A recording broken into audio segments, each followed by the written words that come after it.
Automatic recording की भी option होता है, वो जैसे ही आप खुली आईडी वैसे ही स्टार्ट हो जाती है। देखो यहाँ पे जैसे आप कार में बैठे हुए हैं, ठीक है, और इस कार में जब तक ये कार कांस्टेंट वेलोसिटी से मूव कर रही है, ठीक है, तब तक कोई दिक्कत नहीं है, किसी तरह की कोई प्रॉब्लम नहीं आने वाली है। लेकिन जब ये कार एक्सेलरेट करती है आगे, मान लीजिए इधर ये इसका पर्टिकुलर कुछ एक्सेलरेशन होता है, और इस एक्सेलरेशन से जब ये आगे बढ़ती है, एक्सेलरेट करती है, तब दिक्कतें शुरू होती हैं। दिक्कतें क्या शुरू होती हैं कि आपको पता है कि हमारी बॉडी में इनर्शिया होता है, inertia of rest, inertia of motion, inertia of direction, ठीक है। तो इनर्शिया जो है वो हमारी बॉडी को जैसे वो होती है उसको एज इट इज रखना चाहती है। यानी अगर हमारी बॉडी कांस्टेंट वेलोसिटी से मूव कर रही है तो वो मूव करते रहना चाहेगी, और अगर वो रेस्ट में है तो वो रेस्ट में ही रुके रहना चाहती है उसको। तो जब कार एक्सेलरेट करती है, यानी कांस्टेंट वेलोसिटी से चल रही, तो कोई दिक्कत नहीं है, वो एक तरह की स्टेट ऑफ रेस्ट ही है, ठीक है। यानी वहां पे चीजें इनर्शिया के अकॉर्डिंग हो रही होती है ना, जहां पे आप चीजें या तो कोई बॉडी रेस्ट में है या तो कहाँ है, कांस्टेंट वेलोसिटी से मूव कर रही है, तो वहां चीजें इनर्शिया के अकॉर्डिंग हो रही होती है। यानी वो एक तरह की रेस्ट हम मानते हैं, उस कंडीशन को हम कहीं ना कहीं क्या मानते हैं, रेस्ट की कंडीशन मानते हैं। जब बॉडी रेस्ट में हो, या तो दूसरा क्या है, या तो कांस्टेंट वेलोसिटी से मूव कर रही हो।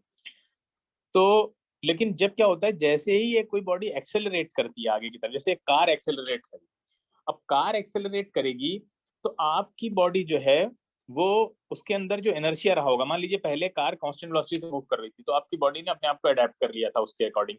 अब कार ने एक्सेलरेट किया तो बॉडी जो है वो वापस से आपकी कांस्टेंट उसमें आना चाहे, रहना चाहेगी, अपनी कांस्टेंट वेलोसिटी वाली स्टेट में रहना चाहेगी। तो वो अपने आप को चेंज नहीं करेगी, तो चेंज नहीं करेगी तो कार क्या करेगी, कार चली जाएगी आगे, और आपकी बॉडी वहीं पे रुकी रहेगी। तो रुकी रहेगी तो ऐसा लगेगा कहाँ चली गई है, वो पीछे चली गई है। ये बात तो क्लियर है ना सबको, इनर्शिया पढ़ाते टाइम भी बताया था। Yes yes sir. हाँ हाँ। तो अपनी स्टेट को मेंटेन करने के लिए इनर्शिया जो है वो एक्सेलरेशन को अपोज करती है। यानी एक्सेलरेशन का मतलब ही क्या है, चेंज। एक्सेलरेशन का मतलब है चेंज।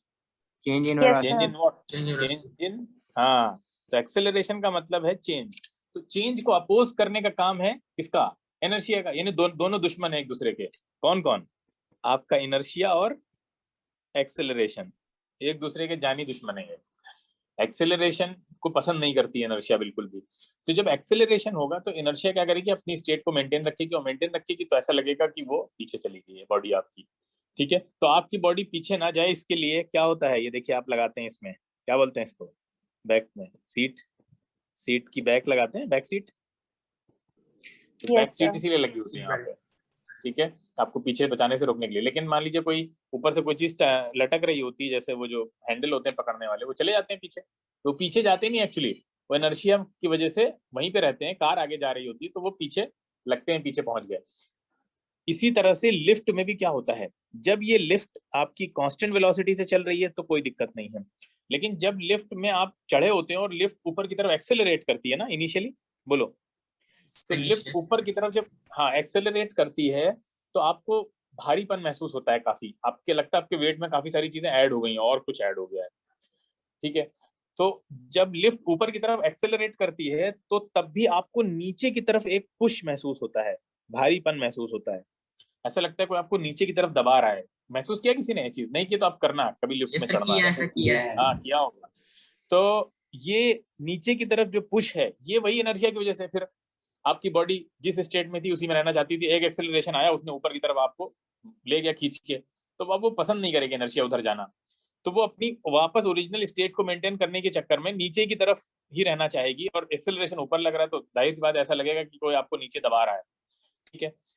ठीक यही काम यहाँ पे भी होता है। ये देखिए आपका जो ये झूला ये वाला देखा है ना, ये हाथी वाला और बहुत सारे घोड़े, हाथी घोड़े वाला झूला होता है जो बचपन में देखा होगा आप लोगों ने। तो यहाँ, हाँ यहाँ पे भी यही काम होता है कि यहाँ पे क्या है, यहाँ पे वेलोसिटी का मैग्नीट्यूड नहीं बदल रहा होता है, हमने कल भी बताया था आपको, वेलोसिटी का मैग्नीट्यूड नहीं बदल रहा होता है, विच इज कॉल्ड स्पीड, ठीक है। लेकिन बदल क्या रही है, डायरेक्शन बदल रही होती है। तो डायरेक्शन बदलने की वजह से क्या होता है, इसके अंदर एक क्या प्रोड्यूस होता है, फिर फोर्स, और फोर्स की वजह से ऐसा हो रहा है, ठीक है। फोर्स की वजह से ऐसा हो रहा है, तो वो फोर्स हमने बताया था, उस फोर्स को हम बोलते हैं सेंट्रीपिटल फोर्स। और फोर्स है तो एक्सेलरेशन भी होगा, और वो किधर होता है, सेंटर की तरफ होता है, टुवर्ड द सेंटर होता है, ठीक है। तो ये डायरेक्शन चेंज होने की वजह से बार बार डायरेक्शन अगर आपको किसी ऑब्जेक्ट की चेंज करनी है तो आपको उसके ऊपर एक कॉन्स्टेंटली एक फोर्स लगाए रखना पड़ेगा, और वही फोर्स की वजह से इसमें एक्सेलरेशन प्रोड्यूस होता है। उस एक्सेलरेशन का नाम भी सेंट्रीपिटल एक्सेलरेशन होता है, ठीक है। तो एक्सेलरेशन क्यों आया, क्योंकि फोर्स लग रहा था, ठीक है। फोर्स लगेगा तो वेलोसिटी में चेंज आएगा ही आएगा, अगर मैग्नीट्यूड में नहीं तो कम से कम डायरेक्शन को ही चेंज कर देगा वो। तो इसकी वजह से क्या होता है, जब कभी भी आप ऐसे झूले पे बैठे होते हैं तो आपको लगता है यार आप पीछे की तरफ अभी निकल जाएंगे, आप ऐसे ऐसे होते हैं जब घूम रहे होते हैं गोल गोल, बोलो यस सर। बाहर, हाँ। यस तो आपको लगता है ऐसे भी बाहर की तरफ चले जाएंगे, अभी आप बाहर की तरफ चले जाएंगे निकल के, ठीक है। तो वो जो बाहर की तरफ आप फोर्स महसूस कर रहे हैं उसी को सेंट्रीफ्यूगल फोर्स का नाम दे दिया गया है।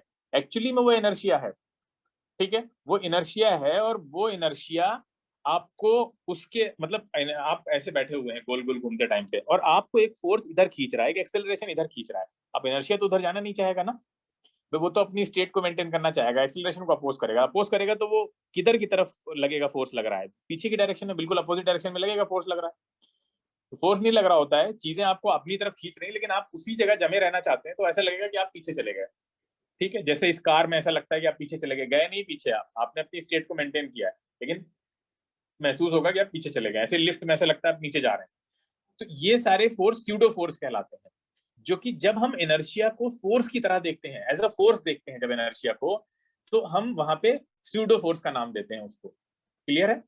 अब इस फोर्स को आप एक्सप्लेन तो कर नहीं पाते हैं, तो यहाँ पे ये जो फ्रेम है, जो ये और ये फोर्स आपको महसूस कहाँ होता है, ना आपको रेस्ट में महसूस होता है, ना कांस्टेंट वेलोसिटी में महसूस होता है। कहाँ महसूस होता है?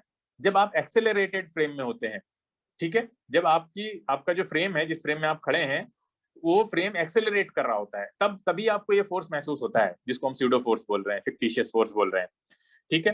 तो एक्सेलरेटेड फ्रेम में महसूस होता है, तो जहां पे इनर्शिया डिस्टर्ब होती है, इसलिए उस फ्रेम को ही नॉन इनर्शियल फ्रेम बोल दिया जाता है। इनर्शियल फ्रेम वो है जहां पे इनर्शिया डिस्टर्ब नहीं है, इनर्शिया आराम से काम कर रही है, यानी रेस्ट वाला, ठीक है, जो इनर्शिया के अकॉर्डिंग है।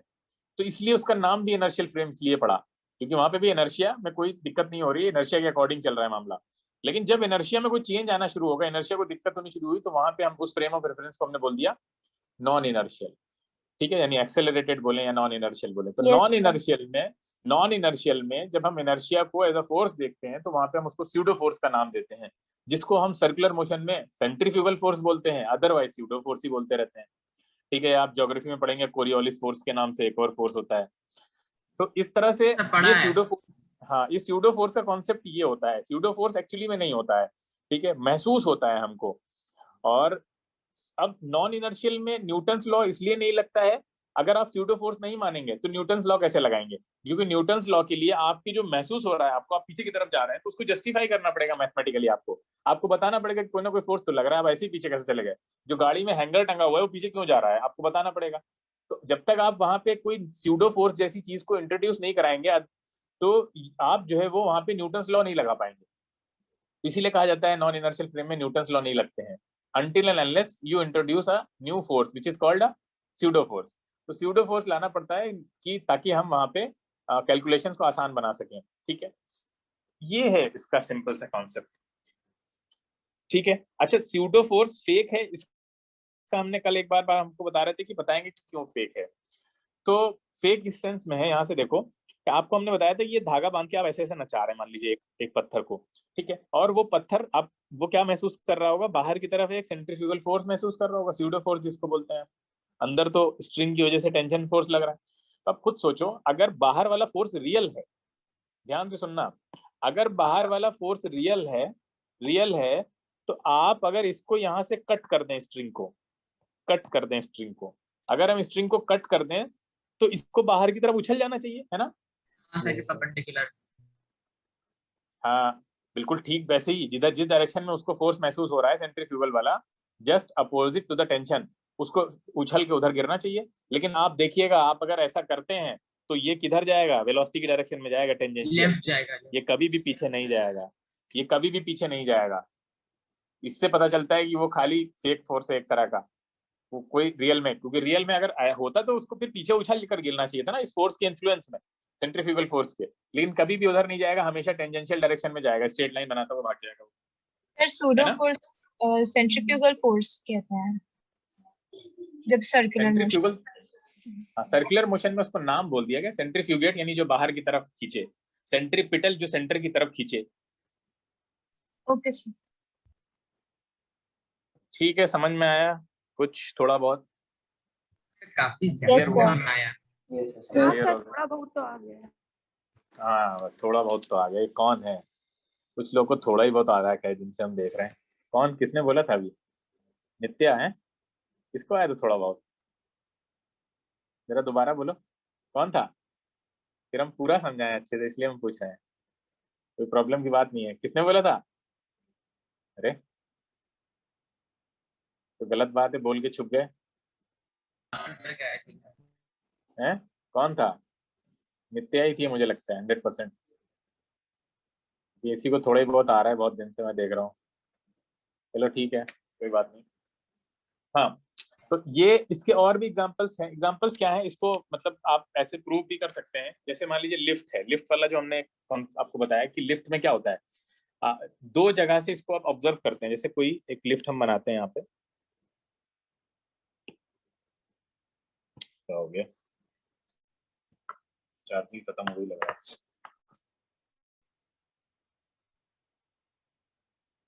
नहीं यार, चार्जिंग तो है, सही है। हाँ, तो लिफ्ट देखिए, यहाँ पे जैसे लिफ्ट है, ये बन जा रहा है। हाँ, और लिफ्ट में हमने किसी को खड़ा कर दिया है, ठीक है, मान लो रिजल्ट को खड़ा कर दिया है यहाँ पे, और यहाँ पे एक मास लटक रहा है ऐसे, और बाहर किसको खड़ा कर देते हैं, किसी को बाहर भी खड़ा कर देते हैं। मान लो बाहर हम नेल को खड़ा कर देते हैं, ठीक है। ये अब देखिए, नेहल जो बाहर खड़ी हुई है, ये इनर्शियल फ्रेम में खड़ी है ना, यस सर। और रिजुल कहाँ खड़े हैं? रिजुल खड़े हैं non sir non inertial. Inertial. Non inertial sir जब अगर नॉन इनर्शियल। लिफ्ट, हाँ, लिफ्ट अगर आपकी एक्सेलरेट कर रही है ऊपर, एक्सेलरेशन ए से। अब ध्यान से सुनिएगा कि ये ऊपर जा रही है, एक्सेलरेट कर रही है। अगर जो नेहल है, अगर नेहल इसको देख रही है, पहले नेहल को ले लेते हैं सीन, नेहल इसको देख रही है बॉक्स को, इस एम मास के बॉक्स को देख रही है। तो एम मास के बॉक्स को देख रही है, तो ये क्या कहेगी कि ये इसके ऊपर लगने वाले फोर्सेस कौन कौन से हैं, बताओ। सर एक तो जी है, एक तो ध्यान से। हाँ, एक नीचे की तरफ उसका वेट है, टेंशन और फोर्स। ऊपर क्या है? फोर्स। टेंशन है। लेकिन नेहल ये भी देख रही है ना कि ये मास जो है ऊपर जा रहा है एक्सेलरेशन ए से, तो there must be a force, yes sir. है ना। और रिजल्टेंट फोर्स होगा यहाँ पे। अब बताओ रिजल्टेंट फोर्स कैसे निकालेंगे यहाँ पे नेहल के पर्सपेक्टिव से? ऊपर का स्यूडो फोर्स। अरे भैया, स्यूडो फोर्स नहीं इनर्शियल में काम करता है, बता रहा हूँ मैं, तुम लोग पता नहीं कहाँ। इनर्शियल वालों को स्यूडो फोर्स से क्या दिक्कत? उसको स्यूडो फोर्स थोड़ी ना पता चलेगा कुछ भी। नेहल अभी देख रही है उसको, बॉक्स को, तो बॉक्स उसकी नजर में एक्सेलरेट कर रहा है। इसका मतलब ये कि टेंशन फोर्स ज्यादा होगा ना एमजी से, तभी तो वो ऊपर ले जा रहा है उसको।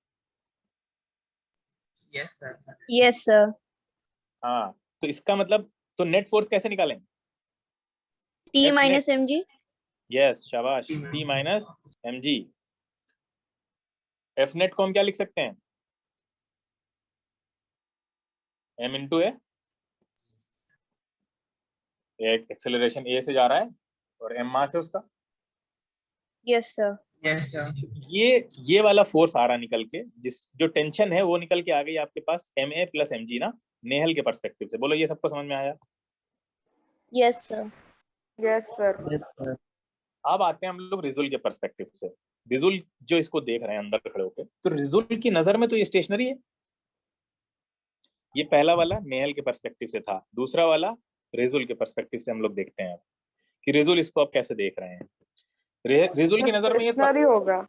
हाँ, स्टेशनरी है। अच्छा, स्टेशनरी है तो बताओ T is equal to M G हो जाएगा। Net force 0, Yes, Yes, sir. F net Yes, 0 हो गया। sir. अच्छा एफ नेट 0 हो गया। अब रिजुल ने जो है वो फोन लगाया नेहल को, ठीक है, फोन लगा के क्या कहा कि अरे ये जो रीडिंग हमें दे रहा है यहाँ पे जो एम मास का ब्लॉक है, ये मतलब इस पे तो लगने वाले सारे फोर्सेस बैलेंस्ड हैं। तो नेहल क्या बोलेंगे उधर से कि नहीं नहीं बैलेंस नहीं है, बल्कि इसके ऊपर टेंशन काम कर रहा है ऊपर की डायरेक्शन में, और उसकी ये रीडिंग आई है इनकी। तो रिजुल की रीडिंग ये आ रही है और नेहल की रीडिंग ये आ रही है। अब दोनों में कैसे फैसला होगा कौन सही है? ये दोनों अलग अलग है ना, अलग रीडिंग आ रही है। रिजुल के according T Yes, equal to sir. mg, कोई फोर्स नहीं लग रहा। नेहल के according net sir net force लग रहा नेहल है की जो कि रीडिंग सही होगी। तो अब दोनों को हम लोग क्या कर रहे हैं, लैब में ले गए और लैब में ले जाकर टेस्ट किया, और जब टेस्ट किया तो पाया कि नेहल की रीडिंग बिल्कुल सही थी और रिजुल गलत थे, ठीक है। और फिर रिजुल को बताया गया कि बेटा तुम एक्सेलरेट कर रहे हो ऊपर, और तुम्हारे साथ ये ब्लॉक भी कर रहा है जो कि तुमने काउंट ही नहीं किया, ठीक है, तो उस एक्सेलरेशन को भी काउंट करो। तो अब रिजुल ये सोचेंगे कि यार ये एक्सेलरेट कर रहा है तो इसका मतलब क्या है? इसका मतलब ये है कि नीचे की तरफ एक फोर्स लग रहा होगा इसके अपोजिट डायरेक्शन में, स्यूडो फोर्स मानना पड़ेगा रिजुल को। रिजुल को स्यूडो फोर्स क्यों मानना पड़ेगा? ध्यान से सोचो, क्योंकि रिजुल की नजर में ये ब्लॉक अभी भी स्टेशनरी है, तो स्टेशनरी ब्लॉक को जस्टिफाई करने के लिए उसको नीचे एक उतना ही जितने फोर्स से ये ऊपर ले जा रहा है, जो नेहल ने इसको बताया कि इसको ऊपर ले जा रहा है एक फोर्स, उतने ही फोर्स को एक कोई ना कोई फोर्स जो नीचे की तरफ लग रहा होगा मास m पे, जो उसको स्टेशनरी रखे हुए। अगर रिजुल इस नीचे वाले फोर्स को नहीं मानेंगे तो गलत रीडिंग निकालते रहेंगे ना। Yes, sir.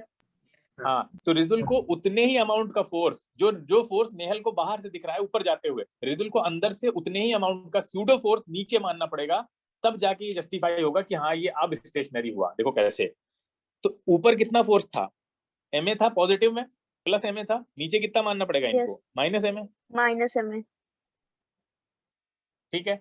अब देखो, अब देखते हैं इनकी रीडिंग क्या सही होती है या नहीं सही होती है। टी को अब बैलेंस करिए आप किससे? इन दोनों से, ठीक है।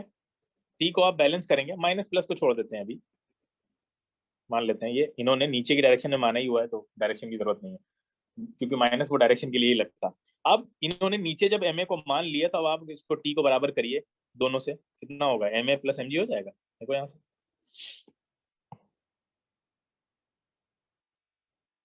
अब इनकी भी रीडिंग सही हो गई।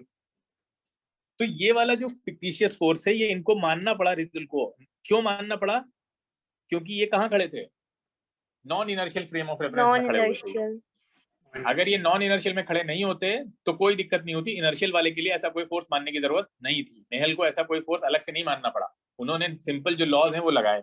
लेकिन रिजुल अंदर अगर न्यूटन के लॉज लगाना चाहते हैं उस पर, तो फिर रिजुल को एक फोर्स नीचे की तरफ मानना पड़ेगा अगर वो बॉडी ऊपर एक्सेलरेट कर रही है। क्योंकि अगर कोई मास अगर कोई m मास का ब्लॉक ऊपर की तरफ एक्सेलरेट कर रहा है और उसके बाद भी वो रुका हुआ दिख रहा है, इसका मतलब उतना ही बराबर का फोर्स नीचे लग रहा होगा, तभी वो स्टेशनरी आपको दिख रहा है। तो ये आपको मेंटली है, ये मेंटल आपको मानना पड़ता है दिमाग से कहीं ना कहीं एक सर तरह इमेजिनरी। हाँ इमेजिनरी, जस्टिफाई करने के लिए आपको कहीं ना कहीं, एक्चुअल में कहीं कुछ एग्जिस्ट नहीं करता ये, ठीक है। तो अब समझ में आया कि इनर्शियल फ्रेम से भी वही सेम आती है रीडिंग, और वहां मतलब कैलकुलेशन दोनों जगह की सेम है। लेकिन नॉन इनर्शियल में जब आप स्यूडो मान के काम करते हैं तो थोड़ा कैलकुलेशन थोड़ी ज्यादा आसान हो जाती है। तो बस बाकी दोनों जगह से आप लगा सकते हैं क्वेश्चंस को। इनर्शियल से भी वही सेम आंसर आएगा, नॉन इनर्शियल से भी सेम आंसर आया, देखिए बस उसमें स्यूडो फोर्स मानना पड़ा आपको, और यहाँ बगैर स्यूडो फोर्स माने काम चल गया आपका। अभी आपको लग रहा होगा कि यार इनर्शियल से करना ज्यादा आसान है, स्यूडो वाला झंझट नहीं है। लेकिन आगे जब आप थोड़ा कॉम्प्लेक्स चीजें पढ़ेंगे और मैकेनिक्स को थोड़ा सा 11th लेवल की पढ़ेंगे तो आपको लगेगा नहीं स्यूडो फोर्स मानना आसान है, उससे प्रॉब्लम आसान हो जाती है, खाली एक फोर्स ही तो मानना है और उसके बाद बहुत कॉम्प्लेक्स प्रॉब्लम्स को भी आसान बना के किया जा सकता है। यानी स्यूडो फोर्स का जो इंट्रोडक्शन कराया गया है वो सिर्फ इसलिए कराया गया है ताकि हम प्रॉब्लम को इजिली सॉल्व कर पाए, प्रॉब्लम को शॉर्ट में सॉल्व करने का तरीका है ये कहीं ना कहीं। और ये अभी नहीं समझ में आएगा, जब हम करेंगे ऐसी प्रॉब्लम्स को और ज्यादा थोड़ा अच्छे लेवल के कॉन्सेप्ट्स पढ़ेंगे, जैसे फ्रिक्शन का वहां पे इंट्रोड्यूस होगा, तब जाके जो है वो ये चीजें और अच्छे से क्लियर होंगी। हाँ पूछो, बोलो। तो ये inertial non inertial, pseudo force हाँ इमेजिनरी फोर्स है तो फिर उसे मतलब कैलकुलेट क्यों किया जाता है? अभी तो बताया पूरा कैलकुलेट क्यों किया जाता है, क्योंकि रीडिंग गलत आती है जब हम नॉन इनर्शियल फ्रेम में खड़े होते हैं तो हमें रीडिंग गलत मिलती है। तुम लग रहा है अभी हमने ज्वाइन हुए हो, वेदांत? नहीं सर, मैं स्टार्टिंग से हूँ, अच्छा, तो हाँ, थोड़ा सृष्टि समझ में आया कंफ्यूजन तुम्हें? था। ठीक है, ठीक है। सृष्टि, सर हमने श्लोक। माइनस में क्यों नहीं लिया? नहीं, माइनस तो तब लेते जब डायरेक्शन उसकी हम ऊपर ही ले रहे हैं और मान रहे हैं कि वो नीचे लग रहा है, तो जब पहले ही हम उसको नीचे की तरफ लिए ले रहे हैं डायरेक्शन, तो वो माइनस लगाने का क्या फायदा है? एमजी में ऐड कर रहे हैं ना हम। तो सर तो दूसरा वहाँ एमए कहाँ गया? ऐसे तो 2 कौन एमए सा होना दूसरा? चाहिए। दूसरा एमए रिजुल को नहीं पता ना उसके बारे में, तो रिजुल उसको कैसे काउंट कर सकते हैं? रिजुल तो अंदर खड़े हुए हैं ना, तो रिजुल के पर्सपेक्टिव से दूसरा एमए कहाँ जाएगा? वो है ही नहीं उनकी नजर में। अच्छा सर, ठीक है। Yes sir, got it. जो बाहर खड़ा है उसको दिखेगा वो वाला एमए। रिजुल को तो बताया गया कि तुम्हारी कैलकुलेशन में एरर आ रहा है, अगर तुम चाहते हो कैलकुलेशन सही हो जाए तो तुम्हें फिर नीचे की तरफ ब्लॉक में उतना ही फोर्स मानना पड़ेगा जितना उसको एक्सेलरेशन में मिल रहा है ऊपर की तरफ। तो उन्होंने फिर नीचे लगाया, क्योंकि उनको तो वाला फोर्स पहले भी नहीं दिख रहा था, अभी भी नहीं दिख रहा है। Yes sir. सर आप हाँ इसी बेटा। सर अब आप इसकी रेफरेंस में वो वाला क्वेश्चन बता देंगे, टॉप डाउनवर्ड्स वाला? हाँ हाँ, एप्पल वाला। तो बताते हैं। हाँ, तो अब क्या, तो तुम लोग खुद कर सकते हो उस क्वेश्चन को, अब मेरे बताने की क्या जरूरत है? अब एक बार खुद से ट्राई करिए, करने की कोशिश करिए। आपको कॉन्सेप्ट तो समझ में आ गया, कॉन्सेप्ट को अप्लाई करिए। अगर अप्लाई नहीं कर पा रहे हैं तो कहीं ना कहीं कॉन्सेप्ट में दिक्कत हो रही है, अप्लाई करने की कोशिश करो, फिर नहीं होता है तो फिर हम बताएंगे क्या जो दिक्कत ये है। दूसरा वाला एमए, ये एक्सेलरेशन का ऑपोजिट लगता है हमेशा। कौन सा? सर जो ये दूसरी वाली रीडिंग है, जो रिजल्ट ने रीडिंग निकाली थी। हाँ, क्योंकि रिजुल को इसको स्टेशनरी दिख रहा है ना, रिजुल को ये बॉक्स। अब रिजुल को इसको स्टेशनरी ही जस्टिफाई करना पड़ेगा। आप सोचो, उनको स्टेशनरी दिख रहा है, वो कैसे लिख देंगे कि नहीं ये मूव कर रहा है? तो स्टेशनरी है और जस्टिफाई करना है, तो जो एक्सेलरेशन उसको ऊपर ले जा रहा है, यानी जो फोर्स उसको ऊपर ले जा रहा है, उतना ही फोर्स ब्लॉक पे नीचे मानना पड़ेगा रिजुल को, तभी तो उसको रुका हुआ जस्टिफाई कर पाएंगे ना अच्छे से। Yes sir, yes. हाँ, तो ये रिजुल को इसलिए इसको नीचे मानना पड़ा एमए को, यार एक और एमजी काफी नहीं है उसको नीचे रखने के लिए, एमजी के साथ साथ कुछ और भी मानना पड़ेगा, अदरवाइज फिर वो टेंशन उसके ऊपर डोमिनेट कर जाएगा। क्योंकि जो नेहल की रीडिंग आई है, नेहल के अकॉर्डिंग टेंशन ज्यादा है एमजी से, तभी तो वो ऊपर की तरफ जा रहा है। तो अगर टेंशन ज्यादा है एमजी से, तो एमजी के अलावा भी रिजुल को कोई ना कोई फोर्स लगाना पड़ेगा उसको स्टेशनरी रखने के लिए, ये जस्टिफाई करने के लिए कि वो स्टेशनरी है। बोलो। Yes sir. हाँ, तो वो रिजुल ने फिर वो एमए जो लगाया है वो इसीलिए लगाया है कि एमए को जब एमजी में काउंट ऐड कर देते हैं तो वो फिर टेंशन को बैलेंस करवा रहा है, पहले नहीं हो रहा था। Okay sir. तो वो वाला क्वेश्चन ट्राई करना बेटा, अगर नहीं होता है तो फिर अगले टर्न पे पूछना, फिर हम फिर बता देंगे, कोई दिक्कत नहीं है। ठीक है सर। Okay sir. और कोई क्वेश्चन? तो समझ में आ गया सेंट्रीपिटल फोर्स और centripetal acceleration. Centripetal force, centripetal acceleration, centripetal acceleration की एक वैल्यू होती है, कभी उसको ड्राइव भी करा देंगे, याद बस खाली वैल्यू याद रखो, v²/r होती है। सर सेंट्रीपिटल ठीक है, एक्सेलरेशन क्या होता है? अरे सेंटर की तरफ फोर्स लग रहा है, सेंट्रीपिटल फोर्स बताया था, यस जो सर। उसको सर्कुलर Yes, मोशन sir. में बनाए रखता है। अब फोर्स है तो एक्सेलरेशन तो होगा ही, फोर्स एक्सेलरेशन के बगैर Yes. कैसे एग्जिस्ट कर सकता है? Yes sir. हाँ, तो वो वही वाला एक्सेलरेशन है। तो सर उसमें मैग्नीट्यूड का चेंज नहीं हो रहा है ना? नहीं नहीं, वेलोसिटी के मैग्नीट्यूड में चेंज नहीं हो रहा ओनली है। डायरेक्शन। हाँ, यस ओनली सर। डायरेक्शन, मतलब वेलोसिटी के मैग्नीट्यूड में चेंज हो सकता है, वो वाला केस भी हो सकता है। मतलब सर्कुलर मोशन दो तरह की होती है, यस सर। अगर वो वेलोसिटी में सिर्फ डायरेक्शन में चेंज आ रहा है तो उसको बोलेंगे यूनिफॉर्म सर्कुलर मोशन, और अगर वेलोसिटी के मैग्नीट्यूड डायरेक्शन दोनों में चेंज आ रहा है तो नॉन यूनिफॉर्म सर्कुलर मोशन बोलेंगे। समझ गए? Yes sir. यस। हाँ, तो वो दोनों केस पॉसिबल हैं। जो अर्थ मूव कर रही है सन के अराउंड, या मून मूव कर रहा है, वो सब यूनिफॉर्म सर्कुलर मोशन के एग्जांपल हैं, वहां खाली आपका डायरेक्शन में चेंज आ रहा है। सर मगर उनके ऑर्बिट्स तो इलिप्टिकल होते हैं, तो परफेक्ट सर्कल तो होता नहीं है, तब भी वो यूनिफॉर्म सर्कुलर मोशन ही कहलाएगा? हाँ, यूनिफॉर्म सर्कुलर मोशन ही कहलाएगा। Okay sir.